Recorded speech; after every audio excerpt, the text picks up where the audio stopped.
예, 안녕하십니까. 유수봉입니다. 컴퓨터 개론 함수 강의 네 번째 시간 진행하겠습니다. 앞에서 우리가 함수 여러 가지 기능들 설명을 했었거든요. 그래서 함수가 무엇인지, 썸 함수 사용법, 함수의 입력 방법, 또 함수의 종류 1번 처리했고요. 그리고 함수의 종류 2번에서 날짜, 시간, 중첩, if에 대한 함수들 설명했습니다. 오늘은 vlookup 함수, hlookup 함수, 또 텍스트, 그리고 재무 함수에 대해서 설명하도록 하겠습니다. 예, 함수의 종류 중에서 찾기 함수부터 설명을 하죠.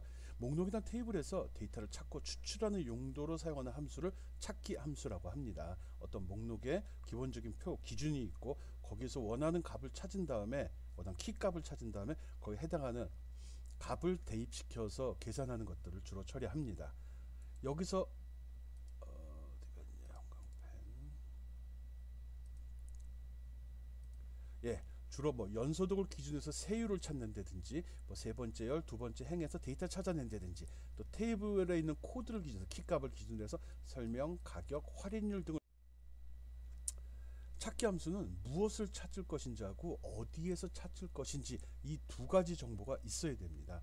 어떤 영역, 여기 밑에 그림을 보면은 상품 가격표라는 게 제시가 되어 있죠. 냉장고 가격, 세탁기 가격, TV 가격이 제시가 됐고 이것에 각각 이 제품에 대해서 입고가 판매가가 제시가 되어 있는데 이 가격표를 보고서 위에 보면 매장별 판매 현황이라는 테이블이 있습니다.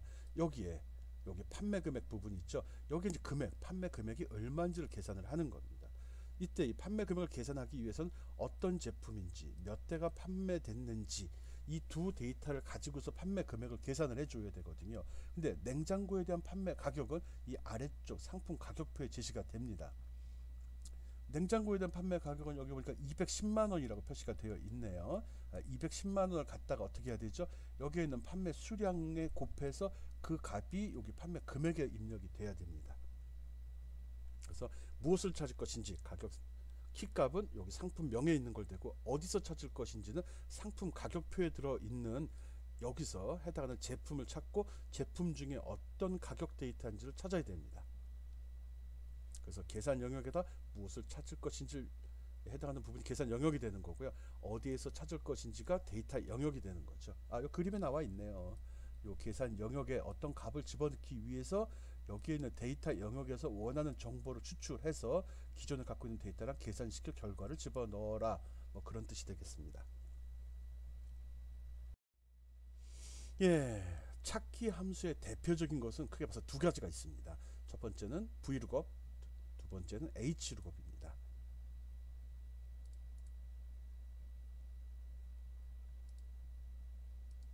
예. 그런데 이 vlookup과 hlookup에 주어지는 값들이 워낙 종류가 많습니다. 그러니까 lookup value에서 무엇을 찾을 것인지, 또 테이블 어레이 어디에서 찾을 것인지, 또 데이터를 찾았으면 그 찾은 것 중 어떤 값을 가져와야 되는지를 결정을 해야 되는데 그게 몇 번째 칼럼에 들어있는지 지정하는 컬럼 인덱스 넘버라는 값이 또 들어가야 됩니다. 이 세 가지 데이터가 필수로 필요하고요. 그리고 추가로 옵션 사항이긴 한데 레인지 룩업이라는 함수가 있습니다. 이것은 요 밑에 설명 나와 있죠. 정확하게 일치하는 값을 찾을 것인지 아니면은 근사치 값을 찾을 것인지를 사용자가 선택해 주는 겁니다. 그래서 이게 true로 되어 있을 경우는 정확히 일치하는 근사치 값을 찾도록 되어 있거든요. 이럴 때는 근사치 값이다 보니까 여기에 제시된 테이블 어레이라고 되어 있죠. 어디에서 찾아야 되는지 그 찾을 영역의 데이터가 꼭 정렬이 되어 있어야 됩니다. 그래야지 크기 순으로 되어 있어야지 근사치 값을 선택을 할 수 있는 거거든요. 이게 좀 특이한 점이죠.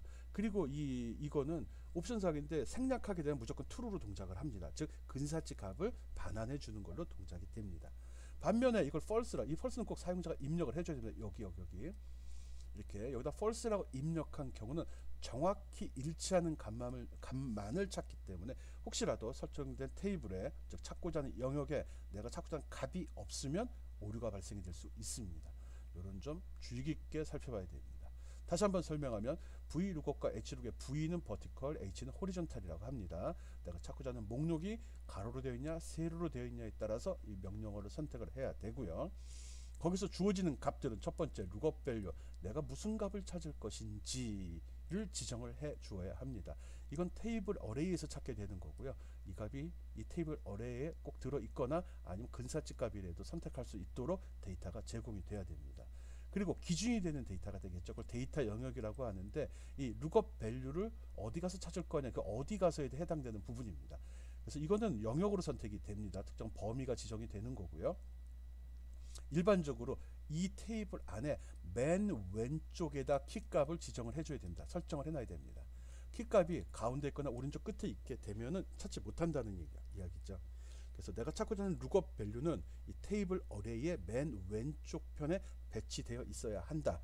바꿔 이야기하면 이 vlookup, hlookup 명령을 수행하게 되면은 무조건 지정된 테이블 영역의 맨 왼쪽 편에 있는 값에서 동일한 값이 있는지 찾는다라고 생각을 하면 됩니다. 그리고 이렇게 해서 값을 찾았을 경우 그 값을 그대로 가져오는 게 아니라 그 값을 내가 갖고 있으니까 가져오는 게 의미가 없죠. 그래서 내가 아까 앞에서 이 테이블 어레이 영역으로 지정한다고 해서 영역이라고 체크도 되어 있고요. 그 중에 몇 번째 칼럼이냐, 즉 어떤 데이터 영역을 이렇게 지정을 하게 되면 이렇게 이 열 부분이 나누어져 있을 때 이 나누어진 열 중에 몇 번째 거를 가져오는지를 지정을 해달라는 거죠. 이 숫자는 1번부터 시작이 됩니다. 그래서 1번이냐, 2번이냐, 3번이냐, 4번이냐를 지정을 해주면 거기서 값을 가져온다는 거죠. 반환해야 될 값이 들어있는 열 번호를 지정을 해준다는 겁니다. 그리고 맨 마지막에 레인지 철자 하나 빠졌네요. 레인지 룩업이라는 거는 그 값을 찾을 때 정확히 맞는 값을 가져올 건지 아니면 근사치 값을 가져올 건지를 선택하는 기능입니다. 이 값을 생략하게 되면 근사치 값을 가져오게 되는 거고요. 그리고 또 이 근사치 값을 가져올 때는 그 데이터는 즉 테이블 어레인지의 값은 크기 순으로 정돈이 되어 있어야지만 근사치 값을 찾아낼 수 있습니다. 만약 false로 되어 있는 경우는 정확한 값만 가져오게 되는 거고요. 일치 않는 값이 없으면 vlookup 함수는 테이블 영역의 첫 번째 열에서 값을 찾습니다. 영역이 주어지면 맨 왼쪽에서 이 부분에서 체크한다고 그랬죠. 그래서 여기에 키값이 들어 있어야 되고요. 그거 조심해야 되죠. 그러니까 데이터를 여기 가서 찾아서 그 중에서 몇 번째 같은 행 중 몇 번째 열에 이렇게 있을 때 요 값을 찾았어. 그리고 몇 번째 열 요거야. 그러면 요 열도 몇 번째, 하나 둘 세 번째라고 지정을 해줘야 된다는 거죠. 그거 기억하기 바랍니다. 기본적인 문법상은 앞에서 설명한 것과 동일합니다.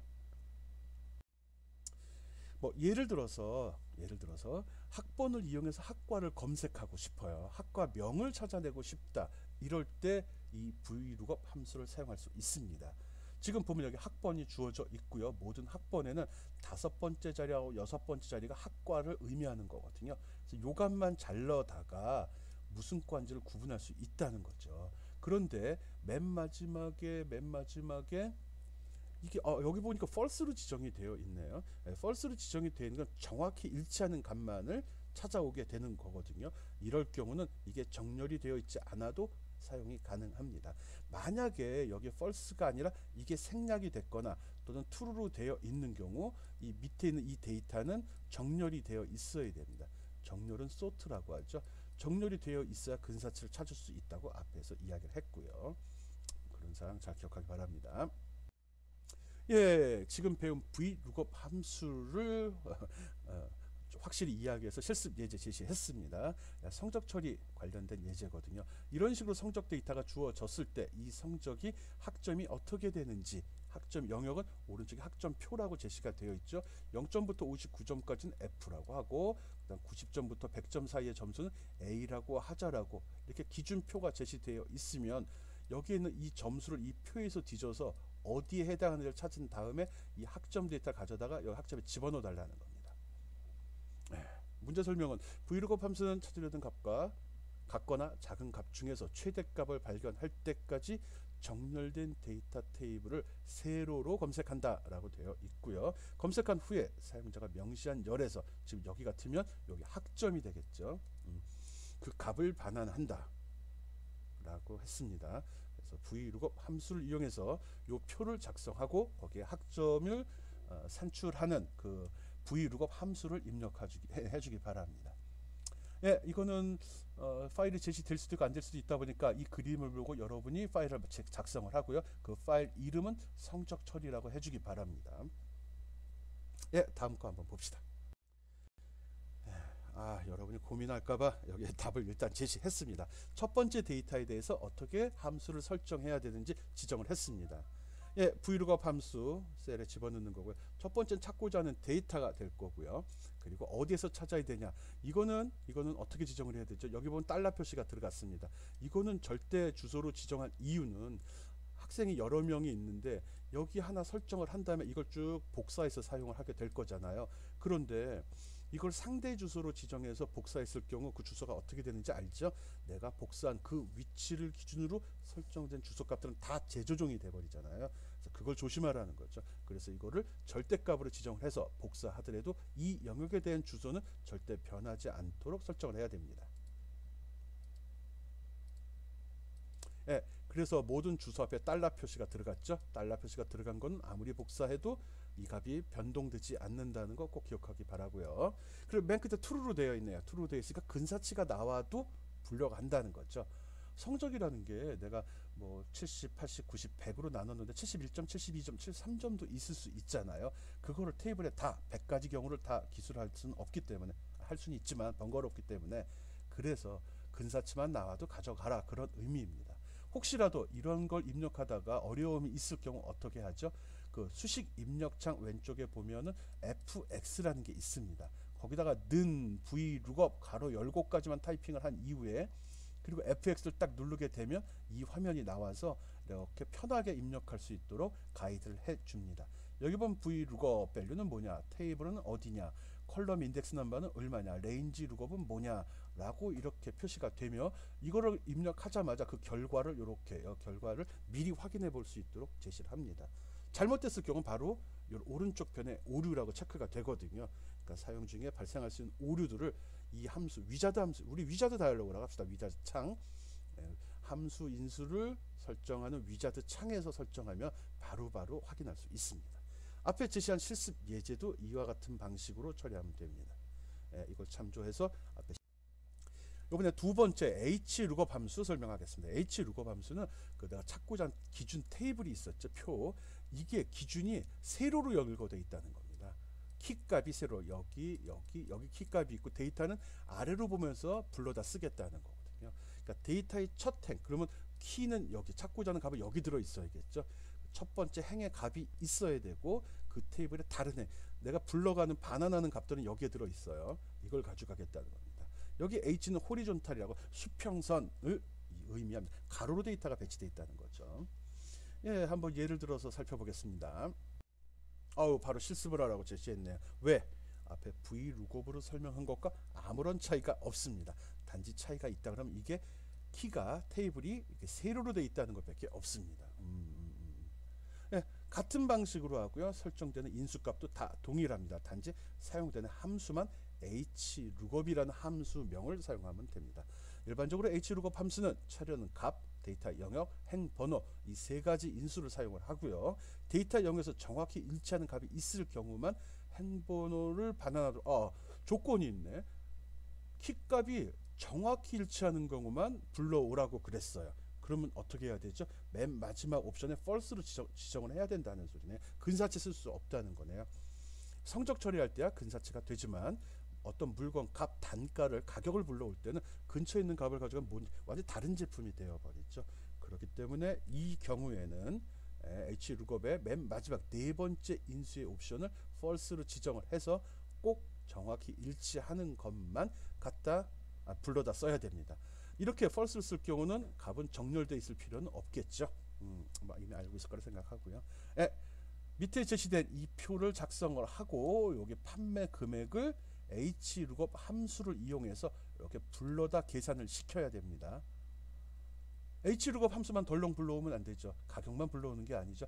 앞에 성적 처리할 때는 성적만 나오니까 A, B, C, D만 나오니까 그 값만 불러오면 되지만 지금은 판매 금액을 계산을 해야 됩니다. 그럼 어떻게 해야 되죠? 는 하고 hlookup 명령을 해서 쭉 기술을 한 이후에 뒤에다 곱하기 하고 뭐 해야 되죠? 판매 수량, 이걸 여기다가 주소를 적어줘야 되겠죠. 그래야지 다 가격하고 수량이 곱해져서 판매 금액을 만들어낼 수 있는 거죠. 생각해보면 맞죠? 네, 그렇게 적용해야 됩니다. 그래서 이거 식을 집어넣을 때는 hlookup 함수만 들어가는 게 아니라 거기다 곱하기 판매 수량까지 붙여 주어야지 판매 금액을 계산할 수 있습니다. 뭐 내용이 별로 안 되니까 뭐 쉽게 작성할 수 있을 거라 생각합니다.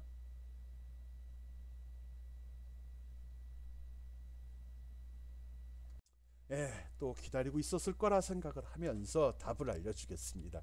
여기 나와 있는 거죠. 여기에 지금 hlookup에 대한 거는 기본적으로 가격을 불러오는 식만 적어 주었습니다. 이것만으로 완성이 안 되는 거 알죠? 그래서 기본으로 내가 찾고자 하는 값 지정했고요. 그리고 가격표가 나와 있었죠. 판매 가격 들어있는 그 부분이 근데 가격이 세로로 기술이 돼 있어서 세로로 기술이 됐습니다. B10부터 D10까지 하고 11번째 줄, 12번째 줄, 13번째 줄에 가격들이 들어 있었습니다. 그 중에 맨 마지막에 있는 판매 가격을 불렀을 거고요. false로 지정했기 때문에 정확히 일치하는 것만 불러와야 됩니다. 뭐 자신이 없으면 어떻게 하라고 그랬죠? 수식을 입력하는 과정에서 FX 버튼 눌러서 이렇게 함수 인수 위자들을 열어서 이 내용을 보면서 설정하고요. 그때 그 결과값도 이렇게 확인하기 바랍니다. 어렵지 않은 내용이네요. 열심히 해보기 바랍니다. 알죠? 이것만으로 끝나는 게 아니라 여 뒤에 곱하기 판매 수량 들어가야 된다는 거 요거 잊지 말고요.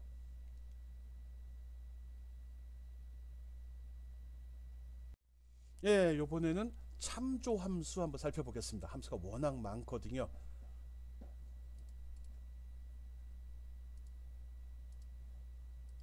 참조 함수 설명하겠습니다.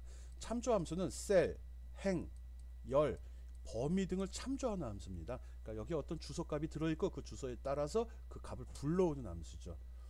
흔하게 쓰이는 함수는 아니고요. 나중에 이제 좀 복잡한 표를 만들거나 가변적인 그러니까 어떤 사용자가 입력한 값에 따라서 그 위치를 찾아가서 들어있는 값을 찾아온다. 조금 한 단계, 두 단계 정도 작업할 때 주로 사용되는 함수들이거든요. 그래서 대부분 굉장히 고급 수식들이 사용이 됩니다. 미리 설명은 하지만 여러분 수준이 중간고사 이후 학기말쯤 됐을 때 주로 사용하게 될 것 같습니다. 여기서 설명할 함수는 기본적으로 row, column, address, indirect, offset, index, choose 이렇게 해서 한 7가지 함수를 설명을 하겠습니다. 어렵진 않습니다. 사용은 어렵지 않은데 즉 설정은 쉬운데 내용 이해는 조금 까다로울 수 있으니까 좀 조심하고요. 어렵진 않아요. 처음에 생각만 잘하면 됩니다. 첫 번째 row 컬럼은 말 그대로입니다. 행, 열이죠. 내가 여기다가 어떤 식을 집어넣으면은 그 식 여기다 내가 이런 오른쪽에 사용 예라고 나와 있죠. 이게 여기 결과창에 설정되어 있는 값입니다.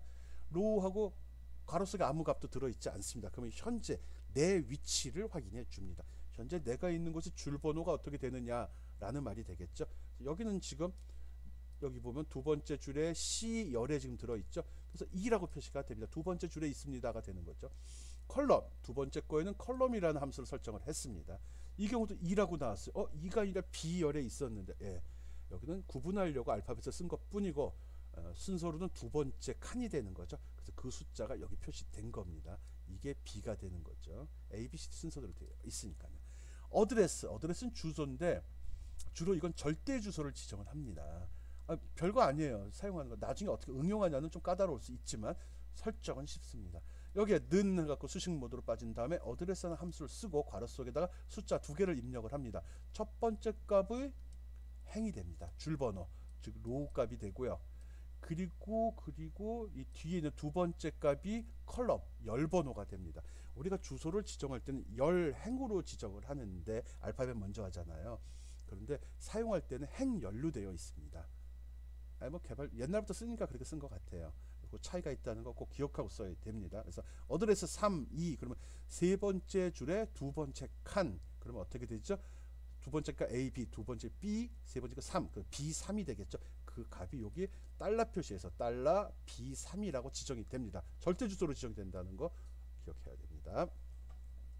여러분이 이해하기 제일 더러운 아주 까다로운 함수가 인다이렉트 함수입니다. 간접 주소 방식 뭐 이렇게 생각하면 좋은데 주소를 간접적으로 찾아갑니다. 즉 내가 가지고 있는 값으로 하는 게 아니라 내가 지정한 그 장소를 찾아가서 거기에 저장된 주소값을 읽고 그걸 또 찾아가서 거기에 들어있는 값을 가지고 옵니다. 두 단계 건너가죠. 다른 함수랑은 좀 틀립니다. 그래서 간접이란 말, 인다이렉트란 표현을 썼습니다. 다섯 번째는 인다이렉트. 설정을 이렇게 했습니다. 인다이렉트 before라고 내가 설정을 했습니다. 인다이렉트에다가 주소는 B4 셀에 들어있는 거를 이용해라 했습니다. B4 셀에 뭐가 들어있죠? 여기 B3이라고 들어있네요. 그럼 여기서 먼저 B3을 찾아 들어가고요. B3을 읽어봤더니 B4를 찾아가고요. B3을 읽어봤더니 B3이라고 들어있어요. 가봤더니 숫자 2가 들어있네. 그럼 2라는 값을 갖다가 여기다 다시 집어넣어 줍니다. 빙빙 돌죠. 내가 지정한 주소를 찾아가서 거기 들어있는 주소를 또 찾아 들어가면 거기 값이 있을 거, 그 값을 찾아서 내 거에 집어넣어 줘, 이런 의미입니다. 좀 복잡하긴 한데 어디에 쓸지 좀 궁금하죠. 나중에 쓸 때가 있을 것 같습니다. 그리고 6번째 옵셋. 이거는 왜 옵셋이라는 표현을 썼는지 모르겠는데 쉬워요. 굉장히 단순합니다. 그냥 어떤 기준점을 잡고 기준점 기준으로 해서 상대 주소를 지정을 합니다. 그러면 그 지정된 위치에 들어있는 즉 그 셀에 들어있는 값을 불러오는 거죠. 쉬우니까 쉽게 봅시다. 옵셋이라는 명령을 줬고요. 그 다음에 첫 번째 셀 위치를 지정을 합니다. B12라고 지정을 했습니다. 위랑 헷갈릴까봐 밑에 별도표를 제시를 했고요. 여기서 찾아 쓸 겁니다. B12라고 제시되어 있는 건 12번째 줄에 두 번째 같이 알파벳 2가 들어있네요. 이걸 기준해서 뒤에 보면 또 숫자가 두 개 적혀 있죠. 행열입니다. 행이 플러스 숫자면 밑으로 내려가는 거고요. 마이너스면 위로 올라갑니다. 열도 마찬가지로 이게 양수면 증가, 그러니까 오른쪽으로 간다는 소리가 되고 음수면 왼쪽으로 간다는 소리가 됩니다. B12번에서 아래로 줄 하나 증가, 칸 하나 감소. 여기서 아래로 한 칸 그리고 왼쪽으로 한 칸 가면 어디가 되죠? A13번이 되죠. A13에 들어있는 값을 갖다가 요 값을 갖다가 여기다 집어넣어 달라는 겁니다. 이거 뭐 특별한 것도 아니네. 주소 지정하면 그 주소 기준에서 뭐 오른쪽 왼쪽 찾아가서 거기 들어있는 거 가져와라. 그 소리입니다. 특별하지 않습니다. 그 다음에 인덱스.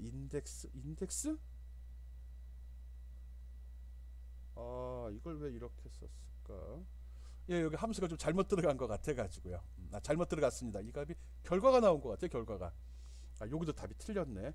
직접 말로 설명하겠습니다. 인덱스는 영역을 주고 영역에다가 좌표값을 지정하면 바로 나옵니다. 인덱스 하고서 범위를 요걸로 설정한다면 요거 밑에 표 있었죠. 이거 설정하면 주소값이 어떻게 되죠? A의 11부터 땡땡 영역이니까 그 다음에 C의 13이 되죠. C의 13이라고 나옵니다. 그리고 쉼표를 찍고 이 영역에서 세 번째 줄에 첫 번째 데이터 찾아줘, 이렇게 입력을 하면 추주예요. 그러면 이 영역의 세 번째 줄 첫 번째가 하나 둘 세 번째 첫 번째 데이터 얘가 되죠. G 들어있네요. 이 G 값이 여기 입력이 되는 겁니다. 여기 밑에 G 값이 여기 입력이 될 겁니다.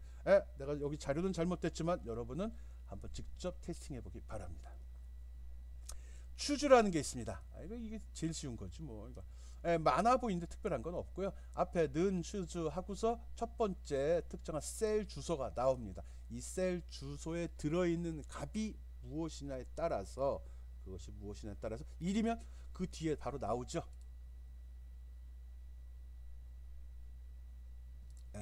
여기 A11번 그 값이 1이면 A11번에 있는 값을 갖다 집어넣고요.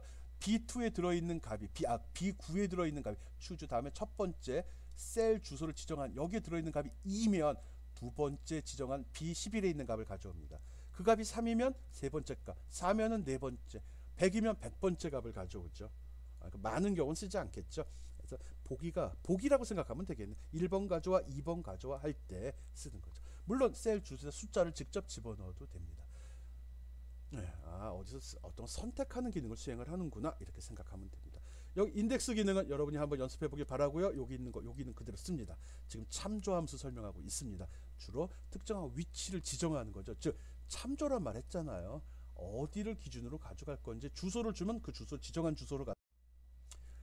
여기 뭐 설명 다시 한번 쭉 적어 놨습니다. 로우라는 것은 셀 참조에서 행 번호를 반환한다. 그리고 컬럼은 열 번호를 반환한다, 이렇게 있고요. 어드레스는 뭐였죠? 주소를 찾아낸다죠. 거기에 설정된 값 기준으로 하되 그 주소는 절대 주소 형식으로 지정이 됩니다.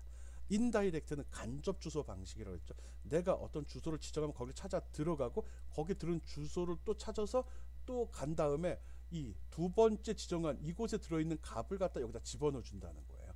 좀 지저분합니다. 오프셋은 지정한 위치에서 행열의 값을 추가로 지정을 하면 현재 내가 지정한 그곳에서 위로 몇 칸 아래로 몇 칸 이동해서 거기에 들어있는 값을 가져오는 역할을 합니다. 이거는 셀을 기준으로 해서 하게 되어 있고요. 그 다음에 있는 인덱스 명령은 범위를 지정을 합니다. 범위 속에 몇 번째 줄에 몇 번째 칸 이런 식으로 지정하게 되어 있죠. 좀 차이가 있습니다. 옵셋은 위치를 지정한 그 위치 기준으로 찾게 되고요. 인덱스는 범위를 지정한 범위 안에서만 찾아준다는 게 다른 점입니다.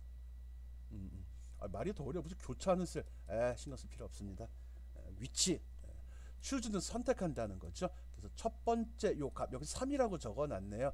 요 값이 셀 이름이 될 수도 있고 값이 될 수도 있죠. 이 값에 따라 1이면 첫 번째 주소값에 있는 값, 2면 두 번째 주소값에 들어있는 값, 3이면 세 번째 주소값에 들어있는 값을 갖다가 지금 이 식에 들은 셀에다 집어넣어 줍니다. 참조함수 여러 가지 있다는 거 알고요. 뭐가 있다는 정도는 알고 지나갑시다. 추저함수를 이용해서 하는 겁니다. 이것도 어떻게 하라는 거지? 뭐 설명. 추저는 항목들의 목록에서 한 항목을 선택하게 사용한다. 그래. 이 함수의 형식은 추저해갖고 찾는 값 지정하고 항목 목록이 나와요. 여러 가지가 이렇게 쉼표로 구분돼서 들어가게 됐죠. 오케이. 무슨 얘기인지 아네. 여기 보니까 뭐 극장별로 이렇게 매출액이 쭉 나온 것 같아요. 그래서 실습 여기 설명이 나와 있죠. 여기 입장 객수네. 되게 많이 왔네. 그래서 1등은 최우수라고 적어주고 2등은 우수, 3등, 4등은 보통이라고 여기다가 적어달라는 겁니다. 이렇게 이게 우수가 된 이유는 뭐예요? 2등이라는 소리네. 바꿔 얘기하면 어느 거 기준으로 했어? 1분기 기준으로 하라고 하네. 1분기 입장 객수를 기준으로 하라고 그랬네요. 이게 다구나. 요 값이네 결론은. 요 값을 기준으로 해서 1등, 2등, 3등을 가리고 1, 2, 3, 4등을 가린 다음에 그 등수에 맞도록 여기다 평가를 해달라는 거네요. 등수 어떻게 계산하죠? 랭크 함수 씁니다. 랭크.eq 이퀄. 그러니까 요 함수 쓰는 걸로 해요. 랭크만 써도 되긴 하는데, 즉 이게 무슨 소리? 등수를 구해달라는 거네. 등수를 구해서 그 등수가 1등이면 최우수라고 찍고 2등이면 우수라고 찍고 3, 4등이면 보통이라고 찍어 달라고 했네요. 조건이 더러운데 1하고 2하고 3인 경우 4인 경우를 다 나누어 놨어요. 쉽게 생각하면 1, 2등만 정하면 되기도 하네. 생각하기 나름입니다. 여러분이 좀 잔머리를 많이 굴리면 간단해질 수도 있고요. 만만한 함수는 아니에요. 그럼 여기 사용한들 함수는 랭크 함수 써야 되고 추저 함수 써야 되고 그리고 그건 끝인데? 추저 함수 속에 랭크 함수가 들어갈 것 같아요. 추저하고 들어가고 여기 첫 번째 함수에 랭크 집어넣어 주고 그리고 여기다가 최우수 우수 이렇게 쭉 적어주면 되겠네요. 생각보다 쉽네. 한번 해보기 바랍니다. 여러분이 직접 데이터 입력하고 저렇게 셀을 만든 다음에 이렇게 구성을 한 다음에 작성하고요. 이 파일은 극장 입장객 수라는 파일로 이름으로 저장해 주기 바랍니다.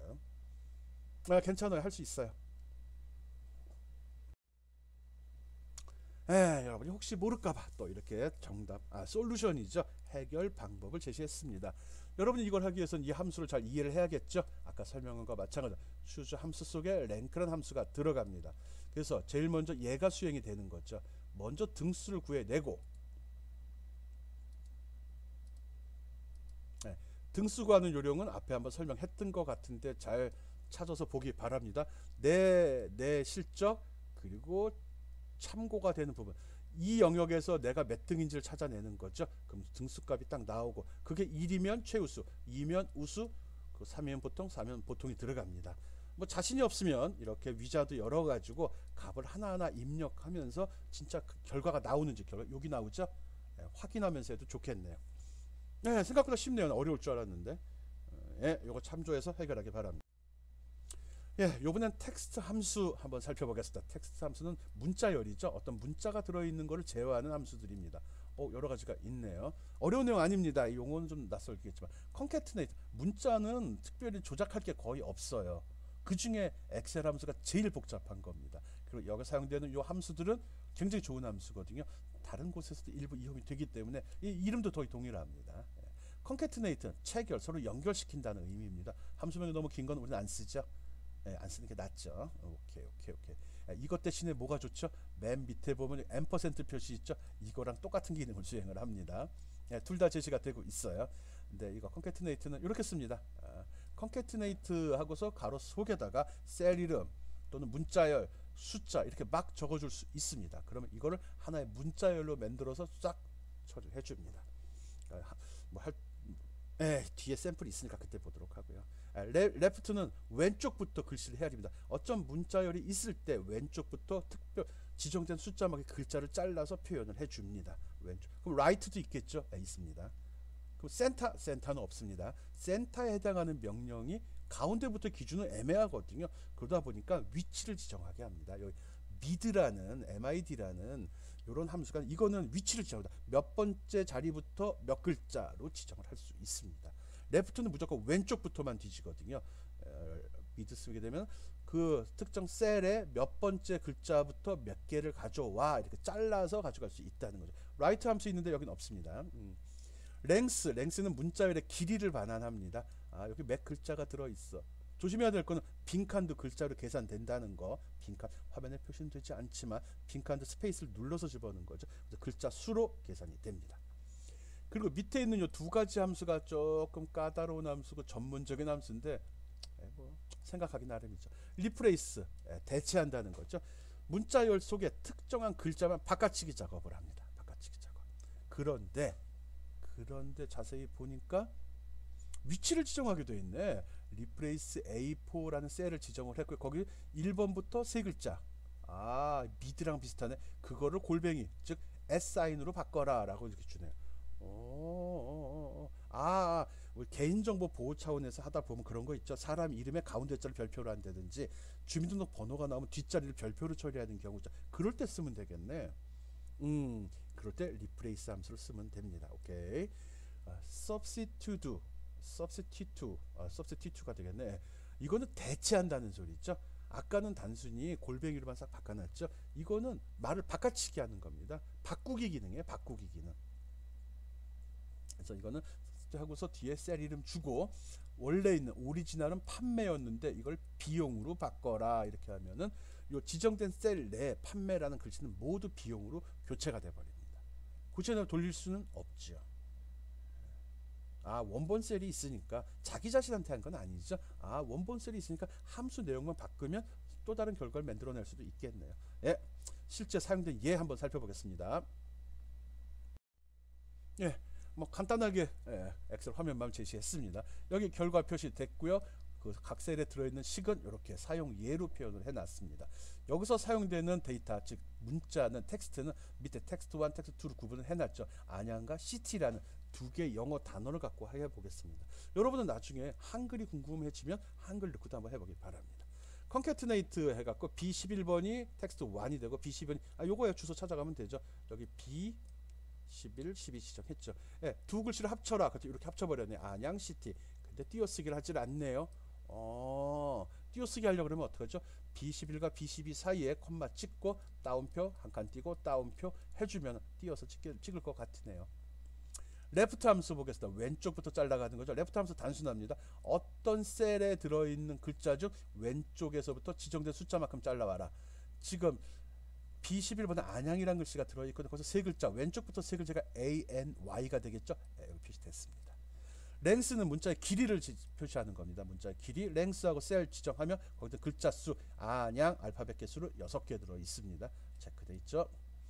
미드는 위치를 지정하고 지정된 위치부터 지정된 숫자만큼 글자를 잘라갑니다.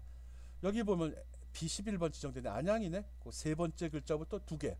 ANY, Y부터 두 글자. 그러면 Y하고 A, 야가 되네. 야라고 나왔습니다. 오케이. 그 다음에 리프레이스, 문자를 바꾼다고 그랬죠. 별표하는 방법도 있고요. 그래서 이게 아까는 그 골뱅이 표시로 해가지고 했는데 단어도 되네. 그래서 B11번의 세 번째 글자부터 네 글자를, 세 번째 위치부터 네 글자를 성으로 바꿔라 라고 했습니다. SUNG로. 그랬더니 안양이 안성으로 바뀌었네요. 뭐 별건 아닌데 쉽게 바뀌었네요. substitute. 발음이 더러운데. 이건 바꾸란. 바꾸기 명령입니다. 이거 똑같아요. 아까도 똑같은데 아까는 위치를 지정을 했고요. 요건 대상을 지정을 합니다. 그래서 위치 B11번에 들어있는 셀, B11번 셀에 들어있는 거에 대해서 소문자 A를 대문자 A로 바꿔라는 명령입니다. 이렇게 딱 하니까 애니양, 이게 대문자가 두 번 들어가니까 안양이 아니라 애니양으로 있네. 애니양으로 바뀌었네요. A자만 대문자로 표시가 됐죠. 그리고 M% 표시는 처음에 했던 concatenate랑 동일하게 처리가 됩니다. 훨씬 쓰기 편하네. concatenate라고 타이핑하고 가로 열고 지정을 해야 되는데 M%는 그냥 주고 AND 표시만 하면 지들이 알아서 붙어서 나옵니다. 텍스트 함수를 사용하는 설명했습니다. 텍스트 함수를 사용해서 하는 건데 또 실습 예제가 나왔죠. 좀 까다롭습니다. 이게 뭔가 문제 한번 읽어보겠습니다. 텍스트 함수는 텍스트의 특정 위치에서 몇 글자를 반환하거나 텍스트를 결합하거나 텍스트 내 어떤 문자열을 다른 문자로 바꾸는 기능을 수행합니다. 이건 텍스트 함수들 지금 앞에 설명한 거에 대한 총괄적인 요약이네. 요번에는 지금 라이트 함수를 써가지고 했는데 라이트 함수를 쓴다고? 앞에 설명 안 했죠? 있다고만 내가 이야기했지 않습니까? 레프트하고 미드 두 가지만 했는데 라이트 함수 한번 직접 써보라는 거예요. 레프트 함수하고 문법은 동일합니다. 라이트 함수를 쓰네. 오른쪽 끝에 뭘 쓰네. 차량 번호가 나와 있는데 차량 번호 끝자리. 이건 부재 운행하는 거 얘기구나. 그래서 자동차 번호 끝자리가 1이거나 6이면 월요일 날이 부재. 갖고 나오지 마라 이 소리고요. 2나 7이면 화요일. 3이나 8이면 수요일, 4나 9면 목요일, 5나 0이면 금요일 날이 부재일인데 그 쉬는 날을 요일을 여기다 표시해 달라는 겁니다. 이거는 경우의 수가 되게 많네요. 추주 써서 되나? 추주 써도 되는데 추주 쓰면 10가지 경우를 적어놔야 되는데 10가지? 추주 써서 해도 되지만 여기서는 추주 쓰지 말고요. write라는 명령 써서 하도록 합시다. write 명령과 if 명령 써야 되겠는데 if 명령 속에 write라는 명령 해서 맨 끝에 글자를 잘라낸 다음에 그 글자가 1이냐 이렇게 물어보는 게 낫겠는데 되게 어려운데요. 난이도 탑입니다. 탑. 아마 엑셀 배운 사람 중에 이 문제를 해결할 수 물론 이제 2% 쓸 때가 좀 어렵다는 거고 추주 쓰면 좀 간단히 해결될 것 같아요. 함수는 사용자가 문제를 접하고서 자기가 판단해서 적용하는 겁니다. 결과만 맞으면 되거든요. 일단은 과정도 중요하긴 하지만 결과가 맞은 다음에 과정을 둘러보는 거잖아요. 결과를 나오게 할 때 어느 함수를 쓰냐는 중요한 건 아니고요. 답만 맞으면 어느 함수를 써도 됩니다. 한번 생각해 보기 바랍니다. 이거는 이렇게 제시된 요 그림에 따라서 슈트를 작성하고요. 파일 이름은 차량 오브제라고 해주기 바랍니다.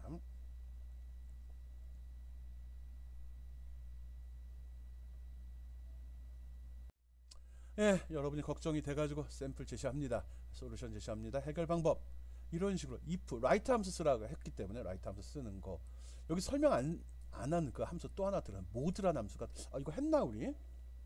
안 했던 것 같으네요. 있는데 이건 나머지 구하는 함수입니다. 나머지 예를 들어서 어떻게 할까? 모드 가로 열고 여기다가 5, 2라고 하게 되면 5를 2로 나눈 나머지를 계산해 줍니다. 이렇게 한번 셀에 입력을 해봐요. 뭐라고나 5를 2로 나눈 나머지는 뭐가 되죠? 1이 나오겠죠. 그거 하는 겁니다. 혹시 여기다가 숫자를 바꿔서 2를 이렇게 해서 2를 5로 나눈 나머지라고 설정을 하면 무슨 값이 나올까요?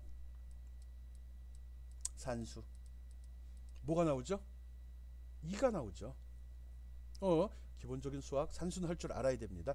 여기 제시된 것 같이 합니다. 이거는 다 계산을 해야 되거든요. 그래서 나머지로 해서 자세히 보니까 2하고 6, 2하고 7, 3하고 8, 4하고 9, 그리고 5하고 0이잖아요.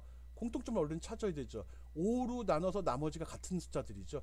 1을 5로 나누면 1, 6을 5로 나누면 1, 2를 2를 5로 나누면 2, 7을 5로 나누면 2 같은 숫자죠.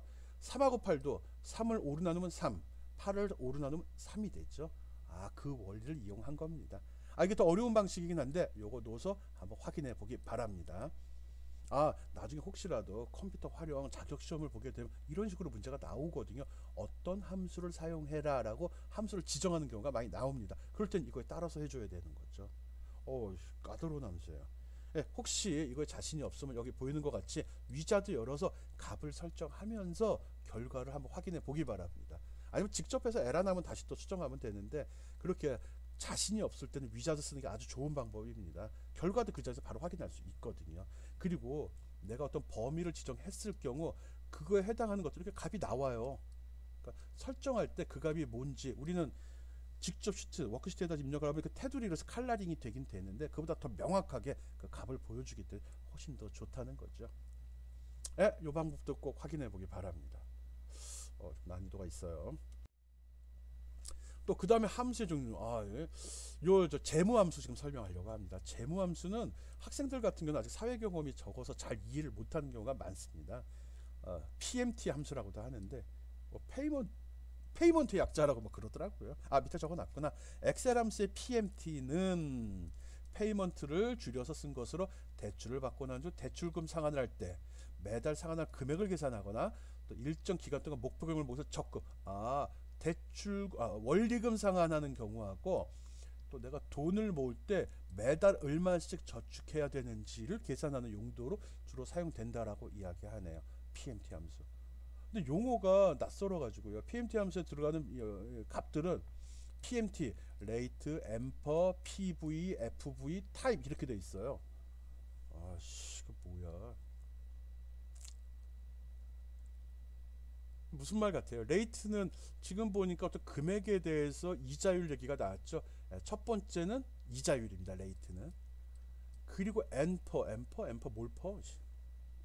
앰퍼는 보통 기간입니다. 기간. 무슨 뜻인지 모르겠어요, 나도. 앰퍼는 기간을 집어넣어줍니다. 그리고 PV하고 FV가 있거든요. 이거는 과거의 밸류, F는 미래의 밸류, 즉 현재 값. 대출금 같은 거는 돈을 받고 갚는 거죠. 그래서 대출금에 해당되는 게 PV에 들어가는 거고요. 적금은 나중에 돌려받는 거죠. 미래에 발생될 문제죠. 그래서 나중에 받을 거는 미래의 밸류에서 퓨처 밸류 해갖고 FV로 처리가 됩니다. 물론 이거는 필요 없으면 안 써도 되겠죠. 이런 식으로 구성이 됩니다. 생각보다 굉장히 까다로워요. 돈을 빌려본 적도 없고 먹고 살기 괜찮아가지고 적금 돈을 모을 이유도 없었는데 그걸 굳이 또 이렇게 계산을 하라고 하네요. PMT 함수 사용하는 거 한번 살펴보겠습니다. 까다로운 거라 좀 디테일하게 설명을 하겠습니다. PMT 함수 여기 보면 이제 조건이 제시가 되는 연이율 5%로 2,800만 원짜리 자동차를 3개월 할부로 구입을 했어요. 그러면 한 달에 얼마씩 내야 되느냐? 이런 거는 그냥 자동차 대리점 가면 계산해주고 인터넷에 들어가면 자동으로 쫙 계산해서 보여주잖아요. 근데 맨날 우리가 그건 볼 게 아니라 때로는 그걸 우리가 만드는 사람이 될 수도 있거든요. 그럴 때 그거 어떻게 계산인지 알아야 되잖아요. 그럴 때 이걸 쓰라는 거죠. 그래서 이런 식으로 여러분이 엑셀 시트 작성한 다음에 사용하면 됩니다. 여기 나오는 이 말도 다 집어넣어 줘야 돼요. 아까 보니까 PMT 함수 첫 번째가 이율이었죠. 그래서 여기 이자 5%, 5%로 나오네.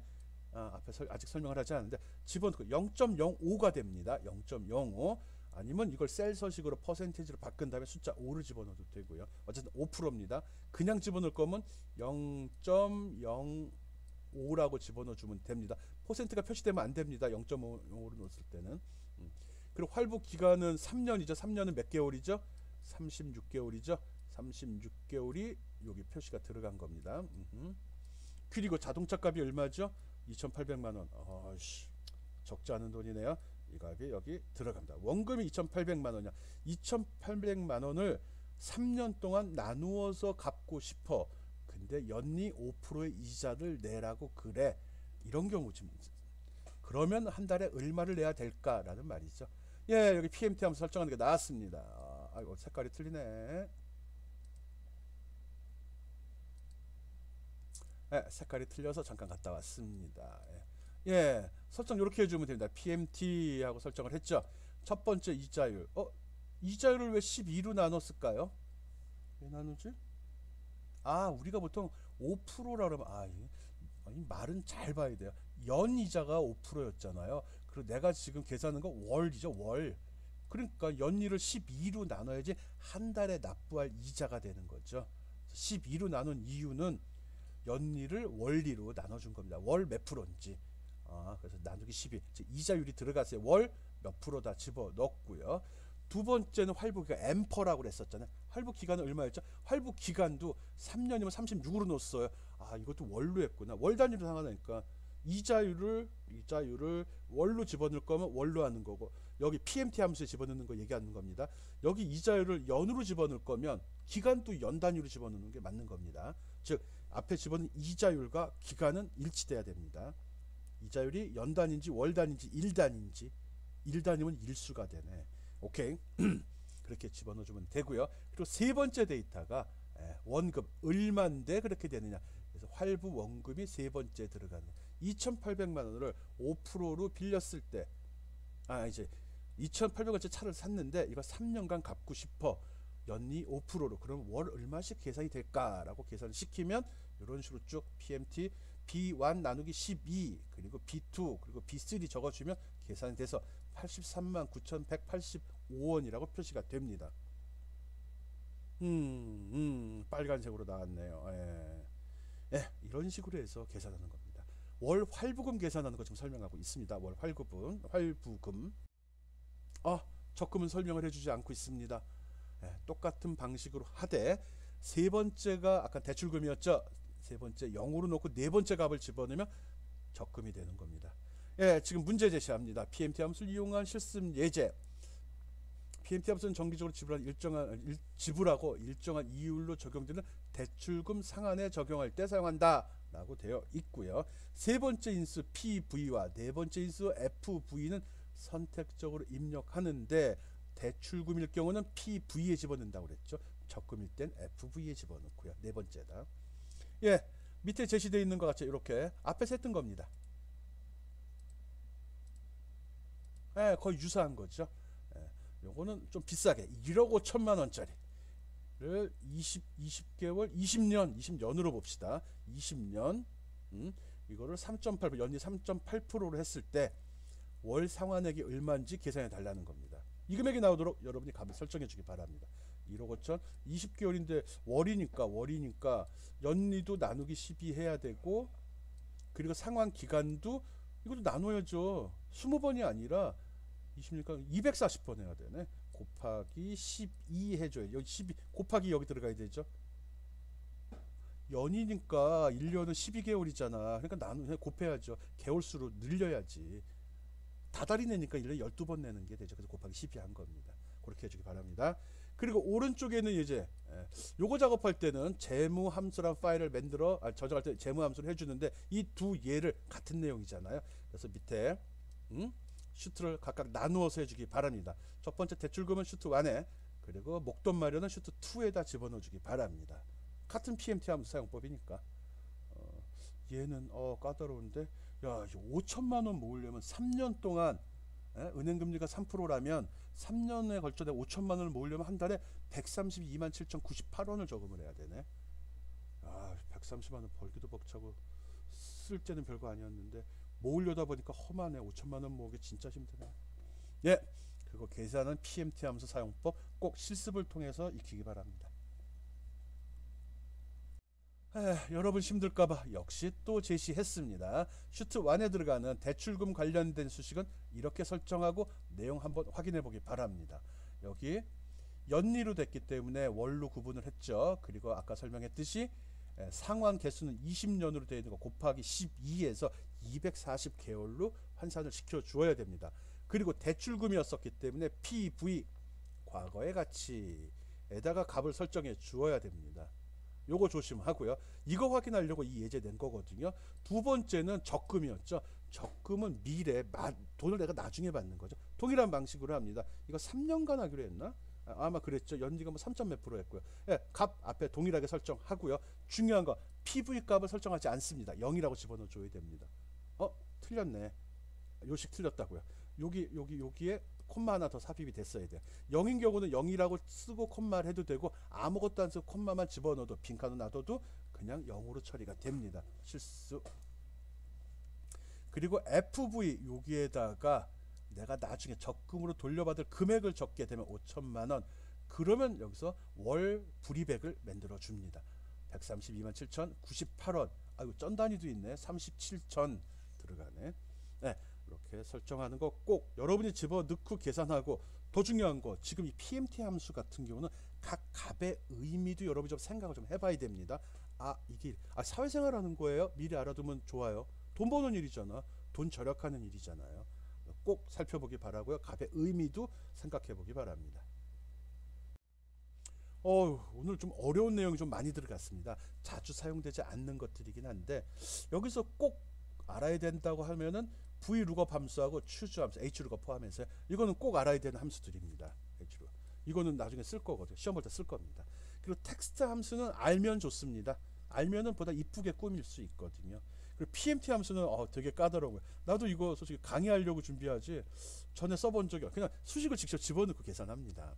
근데 PMT 함수라는 게 있어서 자동으로 계산해 준다는 거 보니까 좋긴 좋네요.